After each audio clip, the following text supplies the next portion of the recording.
बिस्मिल्लाहिर्रहमानिर्रहीम। प्रोग्राम तालीम स्पेशल के साथ मैं हूँ हारून अब्बासी।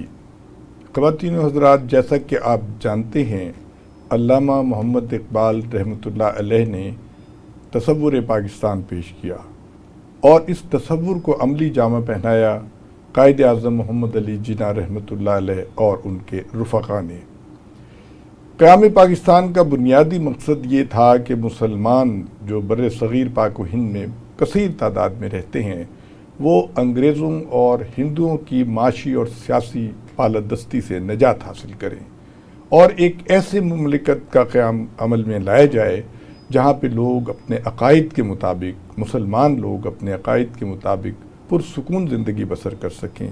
एक ऐसा मुल्क जो समाजी लिहाज से, सियासी लिहाज से, माशी लिहाज से एक मुस्तहकम हो, लोगों को उनके बुनियादी हुकूक मिलें, लोग अपने फ़राइज़ को ईमानदारी से अदा करें और एक ऐसी हुकूमत मार्ज़ वजूद में आए जो अमन व आशती और खुलूस और मोहब्बत के साथ ज़िंदगी बसर करने वालों की मुमलिकत हो।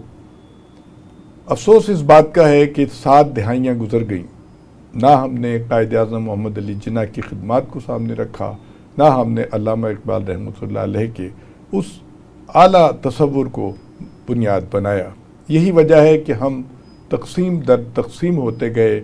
हमारे यहाँ माशी बदहाली है, हमारे यहाँ टेररिज़म है, इस और फिर ये कि दौलत और इख्तियारात का गैर मुनसिफाना जो है वो है तकसीम है, जिसकी वजह से कौम एक तज़ब्ज़ुब का शिकार है, इंतहाई तकलीफ़ का शिकार है।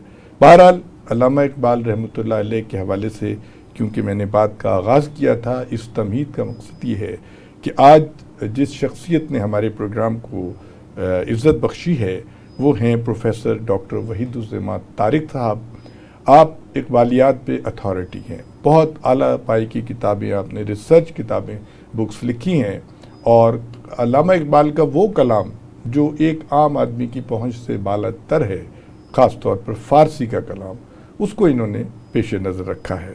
बहुत शुक्रिया डॉक्टर साहब, आप हमारे प्रोग्राम में तशरीफ़ लाए। डॉक्टर साहब, ये तालीम का प्रोग्राम है और हम जो भी मेहमान तशरीफ़ लाते हैं, हम उनसे पहले ये पूछते हैं कि आपकी तालीम का आगाज़ कहाँ से हुआ और आप इस दर्जे तक पहुँचे, उस पूरे सफ़र की ज़रा मुख्तसर कहानी सुनाइए। Thank you very much Abbasi साहब, आपने मुझे मौका दिया कि मैं आपकी वसातत से हाज़रीन से मुखातिब हूँ। मेरा ताल्लुक़ गुजरांवाला के एक गांव से था और मैंने इस्लामिया कॉलेज गुजरांवाला में एफएससी की। फिर मैं king Edward medical college Lahore में आया, यहाँ से मैंने एमबीबीएस मुकम्मल किया और उससे पहले मैं फ़ाज़िल फ़ारसी फ़ाज़िल उर्दू कर चुका था। तो केई के ज़माने में मैंने जारी रखा अपना मिशन। मैंने एमए पर्शियन में 3rd ईयर में मैंने उसको टॉप किया यूनिवर्सिटी में। उसके बाद फिर मैंने पीएचडी का काम शुरू किया 4th ईयर में और पीएचडी का काम मेरा मुसलसल चलता रहा। फ़ौज में चला गया, फ़ौज में जाने के बाद एमसीपीएस किया, जिस महीने एफसीपीएस किया उसी महीने मैंने पीएचडी का एग्ज़ाम पास किया। पाकिस्तान आर्मी ने मुझे यूनाइटेड किंगडम में भेजा। इंग्लिस्तान में मैंने जो वहाँ की आला तरीन क्वालिफ़िकेशन थी, लंदन से मैंने एफआरसी पैथ किया और एडनबरा से एफआरसीपी किया मेडिसिन में और डिबैक्ट किया मैनचेस्टर से। उसके बाद मैं वापस आ गया। अब खुदा का शुक्र है कुछ 14 के करीब मेरे पास क्वालिफ़िकेशन हैं, डिग्रीज़ हैं दोनों फील्ड्स में, लिटरेचर में भी हाईएस्ट आप कह सकते हैं और मेडिसिन में भी, और पाकिस्तान से भी और बरतानिया से भी। तो ये मेरा मुख्तसर तालीमी सफ़र था। अच्छा डॉक्टर साहब, ये जो फ़ारसी का आपको शौक़ कैसे पैदा हुआ, कौन असातिज़ा थे, किन की रहनुमाई आपको हासिल रही? ये बड़ा आपने दिलचस्प सवाल किया है। मुझे 60 साल पहले जाना पड़ेगा, 60-65 साल पहले। दादाजी से, वालदा से उस वक्त फ़ारसी का, अभी देखें उस वक्त कब्रिस्तान में कब्रों पे फ़ारसी लिखी थी, मस्जिदों में लिखी होती थी, स्कूलों पे लिखी होती थी, तो पर्शियन हमारे चारों तरफ थी। तो मैंने 10 साल की उम्र में 10-11 साल की उम्र में अपने नाना को फ़ारसी में पहला ख़त लिखा। उसके बाद जब मैं इस्लामी कॉलेज गुजरांवाला में आया तो मेरे जो प्रिंसिपल थे वो थे डॉक्टर ख्वाजा अब्दुल हमीद इरफानी। ख्वाजा साहब पाकिस्तान के पहले थे, वो आप कह सकते हैं उनको हमारे कल्चरल और प्रेस अटैची जो ईरान में थे, और ईरान में वो 1945 में भी रहे थे as a cultural ambassador of government of British India और प्रोफेसर ऑफ इंग्लिश। तो डॉक्टर साहब ने ईरान में इकबाल पे सबसे ज़्यादा छपने वाली किताब रूमी असर लिखी 1951 में। उन्होंने बेशुमार किताबें लिखी 30-32 के करीब, जिसमें उनकी किताब इकबाल ईरानियों की नज़र में, फिर ज़रब कलीम का फ़ारसी शेरों में तर्जमा और नसर में तर्जमा, उसके बाद इकबाल ईरानियों की नज़र में, इकबाल ईरान, इकबाल इरफानी, ये उनकी, इसके अलावा उनकी दास्ताना इश्क या पाकिस्तान। अब जब मैं उनके हाथ चढ़ा तो फाज़िल फ़ारसी तो मैं पहले था। अब आप अंदाज़ा कर सकते हैं कि उस्ताद की निगाह जब पड़ी तो फिर बाकी उन्होंने मुझे गाइड किया। एमए के दौरान भी किया, पीएचडी के दौरान भी, मेरी शादी भी उन्होंने करवाई अपनी फैमिली में। तो वो ख़ुद भी अल्लामा इकबाल की फ़ैमिली में ब्याहे हुए थे, तो अल्लामा से मिले हुए थे और कायद-ए-आज़म से भी उनकी मुलाकात थी। तो आप ये समझ लें कि इरफानी साहब मेरे और माजी के दरमियान एक ऐसा पुल थे। और अपने दादा की भी मैं बात करूंगा, जिनकी वजह से मैं 100 साल पीछे तक चला जाता हूँ, 100 साल पीछे तक। आपके दादा जो थे वो उस्ताद थे, पढ़ाते थे? मेरे दादा उस तरह ट्रेडिशनल उस्ताद तो नहीं थे, लेकिन मेरे ख़ानदान में फ़ारसी पढ़ी जाती थी। मेरे दादा के परदादा, उनके हाथ के लिखे हुए कलमी नुस्खे मखसूतात मेरे पास अभी भी हैं फ़ारसी के। दीवान हाफ़िज़ भी मेरे परदादा ने अपने हाथ से लिखा, वो मेरे पास है। तो फैमिली में पर्शियन, चूँकि फ़ारसी के अलावा उनके पास था कोई नहीं हाल। अंग्रेज़ी अभी अंग्रेज़ आए नहीं थे और उर्दू अभी राइज नहीं हुई थी, तो वाहिद ज़बान जो जानते थे वो फ़ारसी थी। अच्छा। अब ये तो था बुज़ुर्गों की तरफ जाने का। अब फिर अगर आप देखें तो दादा साहब ने पहली किताब फ़ारसी की लाहौर में लिखी, और अल्लामा का कलाम तो आपने फरमा दिया, लेकिन गालिब का कलाम 90% फ़ारसी में। तो जो कुछ हमारी तहरीरें थीं, शाह वलीउल्लाह देलवी रहमतुल्लाह अलैह की या मुजद्दिद अल-अफ़सानी की, किसी बुजुर्ग का नाम ले लें, ये सब कुछ फ़ारसी में था। जी जी। तो हमारे साथ अलमिया ये हुआ था कि अंग्रेज़ों ने फ़ारसी ख़त्म करके अंग्रेज़ी जब मुग़लों की हुकूमत ख़त्म हुई तो वरना तो दफ्तरी ज़बान भी फ़ारसी, हत्ता के सिखों के ज़माने में। जी जी। जब 1849 में इसको महाराजा दलीप सिंह को हटाया गया तो चार्टर ऑफ पंजाब फ़ारसी में पढ़ के सुनाया गया। अच्छा। और आपको हैरत होगी कि शाही किला में दरबार था जिसमें 200-300 के करीब जो लोग थे, सिख थे ज़्यादातर, तो उन्होंने फ़ारसी में जब सुनाया तो कहा कि अगर किसी को फ़ारसी की समझ नहीं लगी तो उसको पंजाबी में तर्जुमा कर दें। अच्छा। तो सब ने कहा कि जी हमें लग गई है समझ। अच्छा। ट्रांसलेशन की ज़रूरत नहीं। तो ये हाल तो था सिखों के आखिर तक। अच्छा। दौर तक। फिर ये था कि 1862 तक भी किसी तरह फ़ारसी रही, लेकिन मैं उस तफसील में नहीं जाना चाहता। उसको बतदरीज ख़त्म किया गया एक तरीके से। मिस्टर ट्रेवलिन था जो 1862 में यहाँ आया बंगाल से, उसने बाकायदा लिखा है, मेरे पास वो सारे नोट्स पड़े हुए हैं, कि जब मैं कलकत्ता गया था 1831 में, 30 साल पहले, तो वहाँ हर जगह फ़ारसी बोली जाती थी। तो मैंने 30 साल मेहनत करके फ़ारसी ख़त्म की बंगाल में। अब मैं ये कहानी पंजाब में दोहराऊँगा। तो ऐसे नहीं हुआ कि खुद ब खुद ख़त्म हुई हो, उसमें बड़ी उनकी मेहनत शामिल थी। और फिर जहाँ तक हमारे दूसरे लोगों का ताल्लुक था, हिंदुओं का, सिखों ने किसी हद तक फ़ारसी को अपनाए रखा, हिंदुओं ने भी अपनाया अपने वक्त में, लेकिन हर वो चीज़ जिसका ताल्लुक मुसलमानों की सल्तनत से था वो उसके खिलाफ गया। और फिर चूँकि फ़ारसी उस सल्तनत की ज़ुबान थी, तो फिर ये भी चीज़ उनके लिए खटकती थी। तो ये एक बतदरीज एक अमल है। तो मैं चूँकि माजी के साथ जुड़ा हुआ, जैसे मैंने अर्ज़ किया है, तो मैं आप ये समझ लीजिए कि एक पुल हूँ जो कुछ कौमों के दरमियान और पाकिस्तान के दरमियान हूँ, और कुछ मैं एक सदी पहले से इस ज़माने तक एक मैं ब्रिज। बड़ी बात है आपने फैमिली ट्रेडिशन को आगे बढ़ाया। ये भी फरमाएं कि फ़ारसी एक तो ईरान में बोली जाती है और एक अफ़गानिस्तान में दरी बोली जाती है, वो तकरीबन सिमिलर हैं, और कहते हैं कि अल्लामा इकबाल का जो कलाम है वो बेसिकली दरी ज़बान है। वो ऐसा नहीं है। बात यह है कि मैं पहले थोड़ी सी गलतफहमी निकालूं जी। ईरान में 70% लोग फ़ारसी बोलते हैं। जी। ईरान में टर्किश भी बोलते हैं, तब्रेज़ में तो तुर्की बोलते हैं, फिर बलोची भी बोलते हैं, कुर्दी भी बोलते हैं, और तुर्कमान भी बोलते हैं। तो मेजॉरिटी की ज़ुबान फ़ारसी है, तो इसलिए उनकी सरकारी ज़ुबान, नेशनल ज़ुबान पर्शियन है। और उनको ये एक क्रेडिट मैं दूंगा कि अगर वो भी ना ये कुछ करते जो उन्होंने किया है तो शायद फ़ारसी ख़त्म हो जाती। उन्होंने बड़ी हिम्मत के साथ आपने इस कौमी विरसे को बचाया। अफ़गानिस्तान में मेरा ख्याल है कि 60% के करीब, 50% लोग कहते हैं लेकिन 60% के करीब लोग फ़ारसी बोलते हैं। काबुल खुद फ़ारसी स्पीकिंग अच्छा। सिटी है, ठीक है, शुमाल में भी फ़ारसी। कोई डायलेक्ट में फ़र्क है थोड़ा सा? मैं अगर ताजिकिस्तान में 96% फ़ारसी। अच्छा। और उज़्बेकिस्तान जो बुखारा और समरकंद की शहर है और तिरमज़, ये तो बिल्कुल फ़ारसी स्पीकिंग है। अच्छा। और 50%। तो सेंट्रल एशिया में भी पर्शियन है। अब आपने फरमाया डायलेक्ट का, डायलेक्ट जो है अगर आप देखें तो अमरीकी अंग्रेज़ी और ब्रिटिश इंग्लिश का डायलेक्ट में फ़र्क है जी। ऑस्ट्रेलिया का थोड़ा सा फ़र्क है। हाँ। अच्छा, अरबों में चले जाएं, मैं चूँकि अरबों में 10 साल रहा, आखिर में 2019 में मैं आया हूँ वापस मिडिल ईस्ट से। तो आपने अरबी भी सीखी? जी, मैं अरबी भी मुझे मैंने बल्कि मेरे कुछ खुतबात हैं इकबाल पे, अरब जाहिलिया के शुआरा के असरात। अच्छा। मैंने अरबी पढ़ी और बड़ी गहराई से पढ़ी। अच्छा। और अरबी भी मेरी ज़ुबान ऐसे है जैसे फ़ारसी, अरबी, इंग्लिश, पंजाबी, उर्दू, आप ये कह सकते हैं। तो उसका ये है कि वो कहते हैं खुद के जो मोरक्को और अलजायर में खुसूसन अरबी बोली जाती है, वो दुबई के लोग नहीं समझ सकते। इसी तरह सीरिया के लोगों की अरबी का लहजा थोड़ा फ़र्क है। अच्छा, मिस्री जो है उनका फ़र्क है। सूडान वालों की अरबी बेहतर है क्योंकि उन्होंने अरबी पे जोर दिया है। तो कहने का मतलब ये है कि अरबी अगरचे इधर से मिडिल ईस्ट में यूएई से लेके मोरक्को तक बोली जाती है और सूडान के जनूब से लेके इधर तक सीरिया तक बोली जाती है। तो उसमें फ़र्क तो है, लेकिन जब लिखी जाती है तो एक ही लिखी जाती है।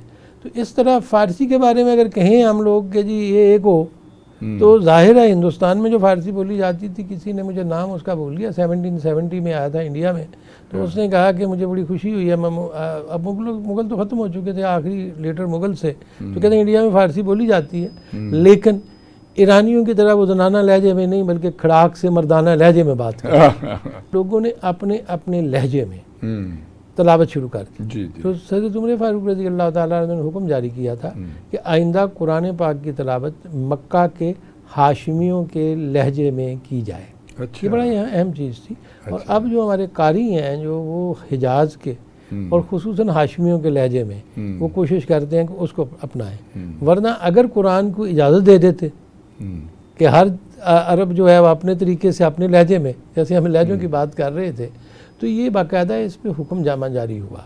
अच्छा, ये फरमाएं कि कहते हैं कि ये जो अराब हैं ये हज्जाज बिन यूसुफ के ज़माने में लगाए बिल्कुल, और उससे जो है पूरी दुनिया में कोई ज़ेर ज़बर की गलती नहीं हो सकती, उसे सही लहजे और तनाजुर में पढ़ा जाता है। ये सही है, आपने बिल्कुल सही फरमाया। वजह उसकी ये थी कि हज्जाज खुद जो था, हज्जाज बिन यूसुफ, वो था बनी सकीफ़ थे और बनी सकीफ़ का कबीला जो है ये है ताइफ में, और ताइफ मक्के से 90 किलोमीटर की बुलंदी पे पहाड़ी पे वाक़या है। जैसे मरी है ना वैसे ही मौसम है, मैं गया हुआ हूँ ताइफ। अच्छा।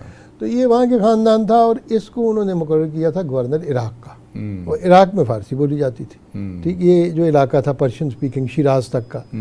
अब यूँ ही इस्लाम अजमियों में आया, ईरानियों में, फ़ारसी बोलने वालों, अब उनके लिए अल्फाज को उस तरह अदा करना मुश्किल था लहजे का, जैसे वो अरब करते थे।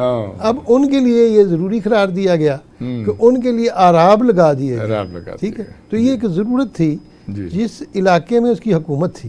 अगर हज्जाज यहाँ ना होता गवर्नर, तो शायद हज्जाज की बजाय कोई और काम करता ये अरबी के इसके जो आराब है। लेकिन आराब का फ़ायदा ये हुआ है कि जैसे मैंने कहा है कि शुरू से स्टैंडर्डाइज़ किया गया। पहले हज़रत उमर फारूक रज़ी अल्लाह ताला ने कुरान के लहजे के बारे में, फिर हज़रत उस्मान गनी रज़ी अल्लाह ताला ने कुरान के सारे मखतूतात इकट्ठे करवा के जो कुछ था कंपाइल करवाया और कंपाइल करके स्टैंडर्डाइज करवाया। अब कुरान तो मौजूद था लेकिन तरतीब तो ये नहीं थी ना, तरतीब नहीं थी ना। इसमें तो बाकायदा एक कमेटी बनी, काफ़ी सहाबा शामिल थे, 5-6 साल। बिल्कुल, वो सूरतें तो थी उस दौर के। लेकिन इस तरह इन पारों में, रुकुओं में जैसे किया गया वो ऑर्गेनाइज किया गया। उसके बाद आगे मसला आता है लिखने का।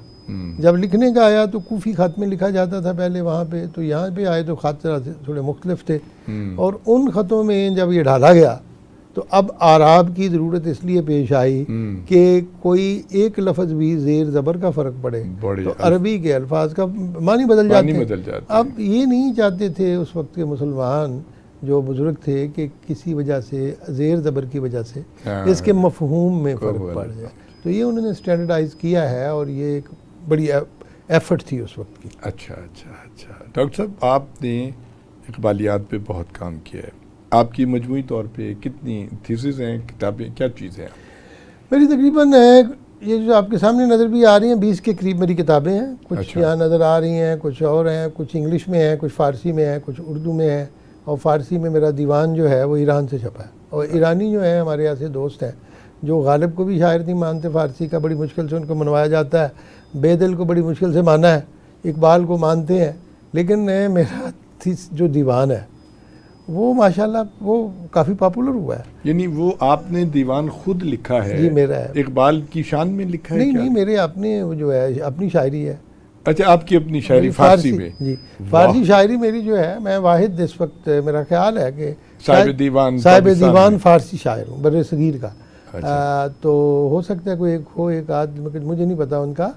कहते हैं लोग अंसारी साहब के बारे में बात करते हैं मुल्तान के, लेकिन मेरा एक बड़ा दीवान है जिसकी मैं अब कुल्लियात मैंने प्रेस में दिए हुए। अच्छा। परसों तरसों मैं अमेरिका जा रहा हूँ, एक बालियात के सिलसिले में खुद बात है मुख्तलिफ जगह। जब वापस आऊँगा तो मेरा इंशाअल्लाह महीने डेढ़ में मेरा दीवान कुल्लियात की शक्ल में। अच्छा। और ख़वातीन व हज़रात, डॉक्टर साहब वहीदुज़्ज़मान तारिक साहब बड़ी खूबसूरत बातें कर रहे हैं और इन्होंने एक बड़ी अनयूजुअल बात बताई है जो जिस पे पाकिस्तान को यानी फ़ख्र होना चाहिए कि हमारे पास ऐसे बासलाहियत लोग मौजूद हैं कि इन्होंने फ़ारसी में पूरा दीवान लिखा है और जो कि ईरान और अफ़गानिस्तान और पाकिस्तान में बड़ा मकबूल हो रहा है। एक छोटे से ब्रेक के बाद हम फिर डॉक्टर वहीदुज़्ज़मान तारिक साहब हमें बता रहे थे कि इन्होंने फ़ारसी में दीवान लिखा है जो कि माशाल्लाह बहुत मकबूल हुआ है। और इसमें मैं समझता हूँ हमारे मुल्क व मिलत की भी बड़ी इज़्ज़त अफजाई है कि हमारे मुल्क में इतने टैलेंटेड लोग पढ़ते हैं। डॉक्टर साहब ये फरमाएं कि सेंट्रल एशिया में कहाँ तक फ़ारसी समझी जाती है और आपको वहाँ जाने का इत्तेफाक भी हुआ होगा? बहुत शुक्रिया। मैं दूसरे सवाल का पहले जवाब दूंगा कि बदकिस्मती से मैं जा नहीं सका सेंट्रल एशिया में। अच्छा। मेरी ख्वाहिश थी पहले तो वहाँ पे सोवियत यूनियन का था। अच्छा। फिर सोवियत और अफ़गान जो उनकी जंग थी उस वजह से नहीं जा सकते थे हम लोग, मैं फ़ौज में था। अच्छा। उसके बाद अब मेरी ख्वाहिश तो है और बुलाया भी है, लेकिन जो लोग गए हैं उनका एक देखिए ताजिकिस्तान का जहाँ तक ताल्लुक़ है वहाँ तो 96% फ़ारसी है। अच्छा। वो तो ताजिक जो है बदख्शान से ऊपर चले जाएँ दोशंबा तक, वो सारे का सारा वो समझ लीजिए जो 4% नहीं बोलते वो फिर सेटलर्स हैं बाहर से आके। जहाँ तक उज़्बेकिस्तान का ताल्लुक़ है, उज़्बेकिस्तान में ताशकंद में टर्किश इन्फ्लुएंस है। अच्छा। लेकिन बुखारा और समरकंद अच्छा। और तिरमज़ ये फ़ारसी के मराकज़। अच्छा। लेकिन वो एक किताब है बड़ी खूबसूरत, दरिया आमू के उस किनारे, ये लिखी है हमारी फ़ारसी की प्रोफेसर हैं डॉक्टर इस्मत वहाँ भावलपुर से। तो मैंने उसका लिखा है अगले दिन मजमून। तो मैंने उसमें उन्होंने बताया है कि जो उनकी दादे नानियों की जनरेशन है अच्छा। वो तो फ्लुएंट पर्शियन बोलते हैं, लेकिन यंगर जनरेशन जो है नई नस्ल वो रूसी की तरफ ज़ुबान की तरफ उनको माइल किया गया। एक चीज़ जो बहुत वहाँ ख़तरनाक हुई है सेंट्रल एशिया में ताजिकिस्तान में, उन्होंने किया ये, उन्होंने रस्मुल ख़त को बदल दिया और रूसी जो सिरिलिक रस्मुल ख़त है उसमें फ़ारसी लिखी गई। अच्छा। मेरा अपना ज़ाती ख्याल ये है कि रस्मुल ख़त जो है बदलने से जैसे टर्की में हुआ है जी और इंडिया में हमारा तनाज़ा भी 1860 में जो हुआ था वो रस्मुल ख़त पे था, वो हिंदी का देवनागरी का और ये जो हमारा नस्तालिक ख़त है फ़ारसी का, इसी पे झगड़ा हुआ और इसी पे आगे पे दो कौमी नज़रिया बना। तो ज़ुबान बड़ी इम्पॉर्टेंट है। तो ज़ुबान जिस लिखी जाती है ना जिस रस्मुल ख़त में वही उसको सूट करता है। तो वहाँ पे सिरिलिक रस्मुल ख़त की वजह से उनका ताल्लुक़ जो है ना वो माजी से टूट गया है। लेकिन एक बड़ी तादाद ऐसे पढ़े लिखे लोगों की दोबारा जो अब दोबारा तवज्जो दे रहे हैं फ़ारसी की तरफ। तो सेंट्रल एशिया जो है इसको हम कहते थे तूरान, और ईरान और तूरान वो कहते थे कि वो दो बेटे थे उनके, एक तूरज और एक ईरज इसके फरीदून के, और एक जो था वो तूरान उसकी नस्ल है। और ये तो ज़ुबान तो एक थी। हमारे यहाँ जो सूफिया आए हैं वो ज़्यादातर सेंट्रल एशिया से आए और ईरान से, तो फ़ारसी स्पीकिंग थे। तो इस वजह से मैं ये कह सकता हूँ कि बुखारा समरकंद, इकबाल ने एक बड़ा खूबसूरत शेर कहा है अगर मुझे आप इजाज़त दें तो वो कहते हैं अगरचे ज़्यादा ये हिंदम फ़रूग चश्म मन अस्त दिखा के पाके बुखारा हो काबुल तबरीज़। अगरचे मैं इंडिया की पैदाइश हूँ लेकिन मेरी आंखों का सुरमा जो है वो पाक मट्टी है जो काबुल की है, तबरेज़ की है और बुखारा की। अब उन्होंने तीनों वो शहर मुंतखब किए जो फ़ारसी स्पीकिंग है, ठीक है। तो वो जो है वो पाक मट्टी, और इसका हुआ ये कि पिछले साल से पिछले नवंबर 2022 में एक ऑनलाइन कॉन्फ्रेंस की गई जिसमें दिल्ली, भावलपुर, लाहौर और काबुल और दोशंबा और तबरेज़ और बाकू, तो हमने इकट्ठे एक कॉन्फ्रेंस की जिसमें हर जगह एक हाल में लोग बैठे हुए थे। अच्छा। और फ़ारसी में थी इकबाल डे पे, और लकीली मुझे उसका सदारत का मुझे मौका मिला, तो मुझे उन्होंने, तो मैंने उसमें भी यही शेर पढ़ा। अच्छा। तो इकबाल ने जो ये कहा है कि ना उठा फिर कोई रूमी अजम के लाला ज़ारों से, वही आबो गिले रहा, वही तबरेज़ है साकी। बिल्कुल। और तबरेज़ का जिक्र वो बार बार करते हैं। एक मैंने बेशुमार एक दफ़ा लेक्चर दिया था इधर खाना फरंगे ईरान में, तो मैंने बताया था। तो बात ये है कि ये जो ताल्लुक़ था ये हमारा एक कम से कम लिसानी तौर पे हम एक थे। मैं अकबर को कहता होता हूँ कि क्रेडिट देता हूँ जलालुद्दीन अकबर को कि अगरचे उसने हर चीज़ पे कंप्रोमाइज़ किया, ताकि दीन के मामले में, लेकिन ज़ुबान पे उसने नहीं किया। और फ़ारसी को उसने इतना राइज किया ऊपर से लेकर नीचे तक कि हिंदुओं की मजहबी दीनी किताबें भी फ़ारसी में कन्वर्ट हुई अकबर के ज़माने में। ये एक बड़ी इंपॉर्टेंट चीज़ है, क्योंकि उनको भी अपने दीन को समझने के लिए फ़ारसी की ज़रूरत पड़ गई। बिल्कुल। तो वो ये कामयाब हो गया 50 साल में एक कौमी मुल्क बनाने में और इसके असरात। लेकिन बाद के हालात जैसे आप फरमा रहे थे अंग्रेज़ों के, मैं फिर जाना चाहता, तो उस लिहाज से अगर आप अपने आप को मुंसलिक करें तो आप ये देखें फिर काशगर, बुखारा, समरकंद, तिरमज, ताशकंद तक आ जाएं। उसके बाद आप नीचे अफ़गानिस्तान की तरफ आ जाएं, फिर सेंट्रल एशिया अब के नीचे आगे बाकू तक चले जाएं। आज़रबाईजान पे भी ठीक है, वो आज़री बोलते हैं लेकिन फ़ारसी के असरात हैं। और फिर पूरा ईरान आप देख लें, जहाँ की कौमी ज़ुबान है, किसी की कोई भी ज़ुबान हो फ़ारसी समझते हैं। और पूरे इंडिया में फ़ारसी बोली जाती थी, बंगाल तक। और हाफ़िज़ का जो शेर है ना, बड़े खूबसूरत, उसने कहा है कि शिकर शिकन शवंद हमें तूतियान हिंद जिन कंदे पारसी के बे बंगाले मीरवद। मैंने देखा है कि इंडिया के जितने तोते हैं, परिंदे हैं, वो मिश्री की और चीनी की शक्कर की डेलियों के ऊपर चोंचे मार रहे थे, क्योंकि ये फ़ारसी जो है इसकी शीरीनी बंगाल तक जा रही थी। जिन कंदे पारसी के बे बंगाले मीरवद। और दूसरा हाफिज़ ने बड़ा खूबसूरत कहा, शेर हाफिज़ शिराज मी बालंदो मी रक्सन सिया चश्मा ने कश्मीरी और तुर्का ने समरकंदी।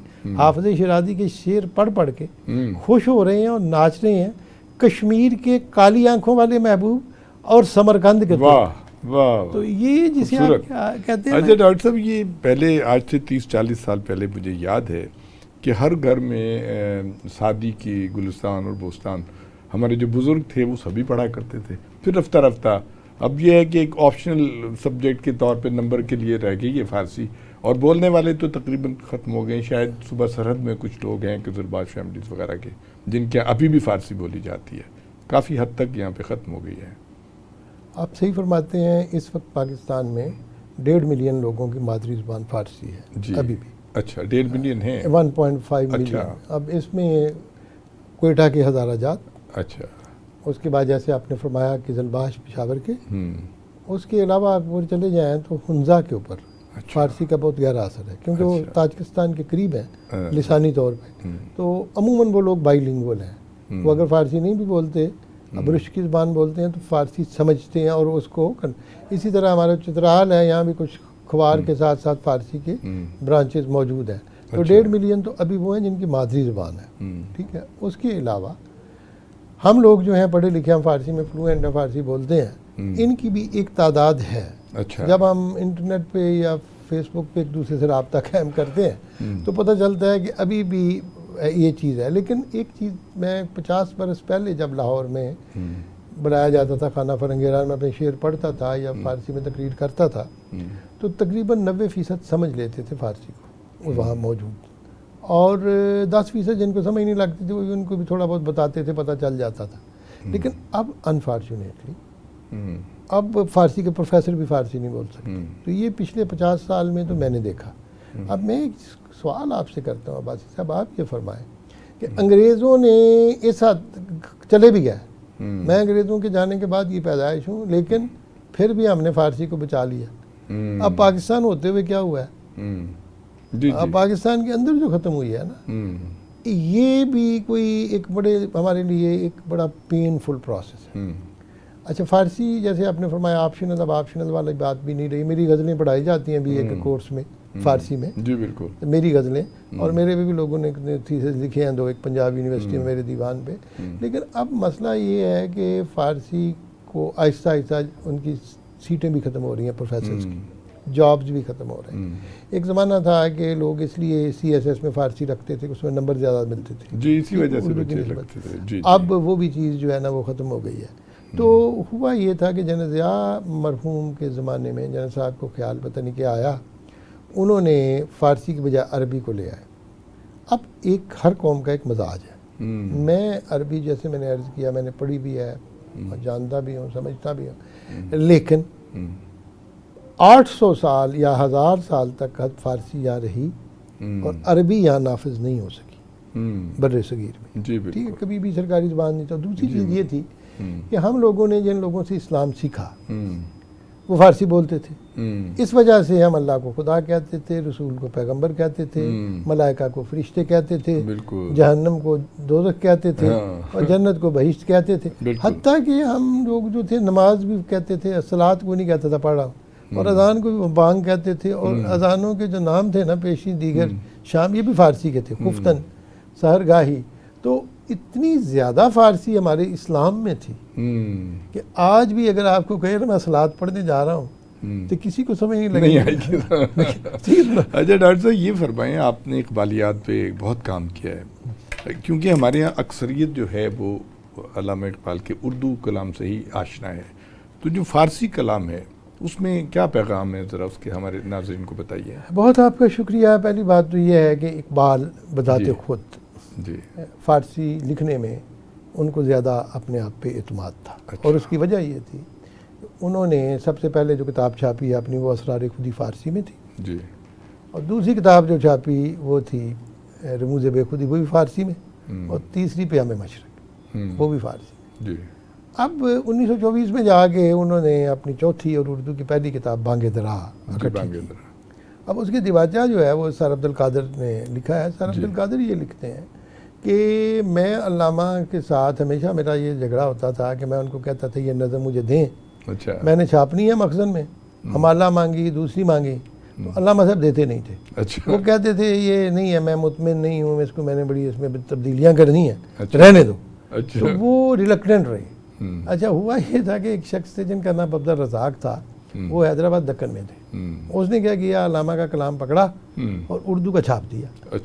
अच्छा, अब वो जो कलाम उन्होंने छापा, अल्लामा ने उस पर 55% उस कलाम में तब्दीलियाँ की हुई हैं, 55% अशार में। ठीक, तो अल्लामा साहब बड़े नाराज़ हुए कि तुमने किया, कि केस भी कर दिया। पता चला कि जो हैदराबाद दक्कन की स्टेट थी उस पर कॉपीराइट नहीं लगता था। अच्छा, फिर इनका मुआहदा हुआ कि आइंदा ना वो ये किताब दक्कन के बाहर नहीं बेचेंगे। अच्छा, ठीक, वो यहाँ तक रखेंगे। अच्छा। तो वो खैर हुआ ये कि अल्लामा साहब अब मजबूर हो गए कि वो उर्दू कलाम भी छापें, और वो उन्होंने मजबूर होकर छापा। अब उसकी रीज़न ये थी कि वो उन्होंने खुद असरार खुदी के बारे में कहा कि मैंने पहले ये किताब उर्दू में लिखने की कोशिश की। अच्छा, और 1 साल की मेहनत से मैं नहीं लिख सका। अच्छा, लेकिन एक दिन मेरा फ़ारसी में ख्याल आया तो मैंने एक ही निशस्त में 50-55 शेर मेरे सही हो गए। अब वो शख्स, पहली तो ये होता है कि हर एक बंदे का, मुझे आप कहें उर्दू में गज़ल को मैं नहीं कह सकता, अच्छा फ़ारसी में मैं बड़े आराम से लिख देता। हाँ, उर्दू में मेरा एक है 300 सफ़े का एक दीवान, आप उसे ज़मज़मा अहवाल कह लें, वो भी मैंने मरतब किया, लेकिन मुझे भी वो कुदरत नहीं है उर्दू पे जो मुझे पर्शियन में है। तो इकबाल के बारे में पहले तो हम ये समझ लें कि उनको जो कादरुल कलामी हासिल थी फ़ारसी में, वो उनकी उर्दू में नहीं थी। और नंबर 2, वो कन्विंस है कि वो जिस ज़बान फ़ारसी में लिख रहे हैं वो बर्रे सगीर के बाहर बोली जाती है, और मेरा पैगाम बाहर भी चला जाएगा, ये बड़ा इम्पॉर्टेंट था। और तीसरी चीज़ ये थी कि 2500 साल की जो लिसानी रवायत थी फ़ारसी की, और वो इतना अरसा सरकारी ज़ुबान, और फिर उसमें जो शुआरा थे, फिरदौसी, हाफिज़, सादी, जैसे आपने खुद फरमाया है, उनका जिक्र किया, जामी, रूमी। अब ये इतने ग्रेट लोग थे कि वो ज़ुबान शायरी के एतबार से एक बहुत तरक्की याफ्ता ज़ुबान थी, और उसमें कम से कम हमारे पास जो मौजूदा फ़ारसी है ये 1200 साल तो पुरानी है ना, और हमें इस्लाम से पहले वाली फ़ारसी भी जो है उसकी भी सुध-बुध होती रहती है, पता चलता रहता है। तो उर्दू जो थी वो डेवलप हो रही थी। इस पर मैं नहीं जाना चाहता, हमारी कौमी ज़बान है, मैं उर्दू का बड़ा एहतराम करता हूँ और मैं इस पर कायल हूँ कि उर्दू को नाफज करना चाहिए। लेकिन जब मैं दोनों ज़ुबानों की कंपैरिजन करता हूँ, उसकी कुव्वत का, एक्सप्रेशन का, हाँ। तो हमें कहना पड़ता है कि फ़ारसी के अंदर ये चीज़ थी। अच्छा डॉक्टर साहब, ये फरमाएं कि इकबाल के कलाम में एक रूहानियत का पहलू है, और ख़ास तौर पे सरकार दो आलम सल्लल्लाहु अलैहि वसल्लम से उनकी वालिहाना अक़ीदत जो है वो उसमें, आप समझते हैं कि ये कोई रूहानी तौर पे अल्लाह ताला ने उनको कोई ऐसा वस्फ़ दे दिया था, या कोई ऐसी उनके ऊपर नाजिल होते थे जैसे शेर, ऐसी कैफियत होती थी? असल में जो आपने फरमाया है ना, उसमें एक चीज़ उनका एक शेर है कि दर्दिल मुस्लिम मकाम मुस्तफ़ास्त जी, आबरूए माज नाम मुस्तफ़ा। अब मुस्लिम के दिल के अंदर मकाम और रसूलुल्लाह सल्लल्लाहु अलैहि वसल्लम का, जी, अब ये चीज़ एक तो होता है कि आप ये देखें कि बंदे की तरबियत कैसे हुई है, वो जिस माहौल में बड़े हुए हैं, उनके अपने वालिद साहब, उनकी वालदा मोहतरमा, उनके उस्ताद सैयद मीर हसन, वो एक ग़ुलाम बीक नरंग गए हैं वहाँ 1901 में, अल्लामा आ चुके थे लाहौर, लेकिन छुट्टियाँ हुई तो अल्लामा साहब चले गए, छुट्टियाँ पढ़ाते थे GC में, गवर्नमेंट कॉलेज में उस वक्त। तो वहाँ गए तो इनका दोस्त का दिल चाहा कि मैं जाके सियालकोट मिलूँ। उन्होंने फिर लिखा कि मैंने किन लोगों को मिला सियालकोट, जिस नूरानी माहौल का उन्होंने जिक्र किया जी, तो वो इकबाल की ज़िंदगी के इर्द गिर्द था। और उस वक्त मुसलमानों के अंदर जो सबसे बड़ा जज्बा था किसी भी मुसलमान के अंदर, वो है हुज़ूर सल्लल्लाहु अलैहि वसल्लम से वालिहाना मोहब्बत। बेशक, वो हमारे लिए रोल मॉडल है। बिल्कुल, अल्लाह को हमने नहीं देखा, जी, जी, हुज़ूर सल्लल्लाहु अलैहि वसल्लम को हमने देखा है। इकबाल ने यही कहा है कि हुज़ूर सल्लल्लाहु अलैहि वसल्लम को खिताब करके अल्लाह छुपा हुआ है और आप मुझे नज़र आ रहे हैं। वाह, ठीक है, तो एक तो ये चीज़ थी इकबाल का जो ताल्लुक़ था। और दूसरी चीज़ ये है कि उसवा हसना जिसमें है, उसमें कुरान ने जैसे कहा है, और सबसे बड़ी बात है अखलाकियात की। बिल्कुल, तो चूँकि जैसे मैंने अर्ज़ किया कि रोल मॉडल हैं, तो करैक्टर जो है इंसान का, उसकी बिल्डिंग हुज़ूर सल्लल्लाहु अलैहि वसल्लम की फॉलोइंग में हो सकती है। बिल्कुल, ठीक, तो इकबाल के नज़र में ये चीज़ भी थी। और दूसरी चीज़ ये थी कि वक्त के साथ साथ उनकी मोहब्बत हुज़ूर सल्लल्लाहु अलैहि वसल्लम से बढ़ती चली, बहुत बढ़ गई, और अकीदत बढ़ती चली गई। उन्होंने एक बाकायदा नात तो नहीं लिखी, लेकिन उनका कलाम जो है उसमें हर जगह हुज़ूर सल्लल्लाहु अलैहि वसल्लम की शान में अशआर बिखरे हुए हैं। जी, बिल्कुल। और फिर ये है कि आप फिर एक कहरत होगी कि फ़ारसी शुआरा में सबसे ज़्यादा नात पे तवज्जो दी, एक तो जामी हैं, फिर बेदिल हैं, फिर उर्फ़ी हैं, और फिर गालिब हैं। अच्छा, मिर्ज़ा गालिब जो हैं वो जितनी आज हुज़ूर सल्लल्लाहु अलैहि वसल्लम की तारीफ़ उन्होंने फ़ारसी में की है, अच्छा उसकी मिसाल नहीं मिलती। जी, जी, और हाल ही कहते हैं कि उनका ख्याल ये था कि मैंने जो आज हुज़ूर सल्लल्लाहु अलैहि वसल्लम अहले बैत की तारीफ़ में अशार कहे हैं, मेरी बख्शिश का सामान इसी से हो जाएगा, ये गालिब का ख्याल। और इकबाल ने भी जावेदनामा में जहाँ हुज़ूर सल्लल्लाहु अलैहि वसल्लम के बारे में पूछा है, तो गालिब से पूछा है। वाह, ये बड़ी हैरत की बात ये है। और गालिब से, और गालिब जब वो जवाब देते देते रुकते हैं तो हल्लाज बीच में आ जाते हैं और हल्लाज उसका जवाब देते हैं। तो मैं ये सवाल करता हूँ, मैंने किताब में लिखा है इकबाल नक्श-ए हफ्तरंग में, अच्छा, कि हुज़ूर सल्लल्लाहु अलैहि वसल्लम के बारे में, उनकी शख्सियत के बारे में पूछने के लिए इकबाल ने गालिब का क्यों इंतखाब किया। और गालिब खुद कहते हैं कि गालिब सनाई ख्वाजा व यज़दान गुज़ाश्तीन खनज़ात पाक मर्तबा दान मोहम्मद अस, या गालिब हमने अल्लाह के रसूल सल्लल्लाहु अलैहि वसल्लम की जो है हम्द व सना, उनकी नात वो अल्लाह पे छोड़ दी है, क्योंकि अल्लाह ही उनकी ज़ात के खूबियों को पहचानता है, किसी इंसान के बस ये उन्होंने। तो इकबाल ने गालिब की तरफ जो तवज्जो दी है, तो फिर ये जो चीज़ है, ये रवायत जब उन तक पहुँची है, तो अब उनकी किताब है रमूज़ बेखुदी, जिसमें उन्होंने रसालत के साथ कौम को वाबस्ता किया। ठीक, और उसमें उन्होंने कहा है कि अगर हम एक हैं तो एक होने की वजह जो है वहाँ हुज़ूर सल्लल्लाहु अलैहि वसल्लम की ज़ात बाबरकत है। और चूँकि वक्त आज ऐसा नहीं है कि मैं फ़ारसी की वो पूरी नज़में पढ़ूँ, लेकिन उन्होंने जितनी मोहब्बत और अकीदत का इजहार किया है, और फिर उसी किताब में हज़रत अली के अस्मा की बात की है, फिर उसके बाद हज़रत इनकी बात की, हज़रत हुसैन की बात की है, करबला की है, उसके बाद फ़ातिमा की शान में उन्होंने लिखा है उस किताब में। तो उससे लगता है कि उनका अहले बैत और हुज़ूर सल्लल्लाहु अलैहि वसल्लम के ख़ानदान के साथ क्या मोहब्बत थी। और इकबाल ने बैलेंस कायम किया है, जहाँ उन्होंने अहले बैत का जिक्र किया है, वहाँ उन्होंने सहाबा कराम की जिक्र बड़ी मोहब्बत के साथ किया, खुलफाए राशिदीन का भी। जी, बिल्कुल। तो वो एक जिसे कहते हैं तवाज़ुन उन्होंने कायम रखने की कोशिश की है। और उम्मत की बेहतरी भी ये है कि तवाज़ुन रखा जाए, और हम लोग जो हैं फ़िरका वारियत से ऊपर उठे। और इकबाल का सारा पैगाम जो था वो यही था कि हमें आपस में लड़ने की बजाय वहदत तो नहीं, एक नुक्ते पे हम इकट्ठे। जी ख़वातीन और हज़रात, डॉक्टर वहीदुज़्ज़मा तारिक साहब बहुत खूबसूरत और बड़ी इन्फॉर्मेटिव बातें कर रहे हैं, और प्रोग्राम के आखिर में जैसे कि आप सुन रहे थे कि उन्होंने अल्लामा इकबाल रहमतुल्लाह अलैह, गालिब और दूसरे लोगों को जो गुज़रे, उनका रसूल अकरम सल्लल्लाहु अलैहि वसल्लम से जो एक वालिहाना इश्क था उसकी उन्होंने बड़ी खूबसूरत तफसीर पेश की है। डॉक्टर साहब, वक्त क्योंकि कम है, हम माजरत चाहते हैं, आपकी गुफ्तगू दिल तो चाहता है कि मज़ीद हम सुने, लेकिन वक्त की कमी की वजह से हम आपसे इजाज़त चाहेंगे और प्रोग्राम तालीम स्पेशल ख़त्म होता है। हारून अब्बासी को इजाज़त दीजिए। बहुत शुक्रिया।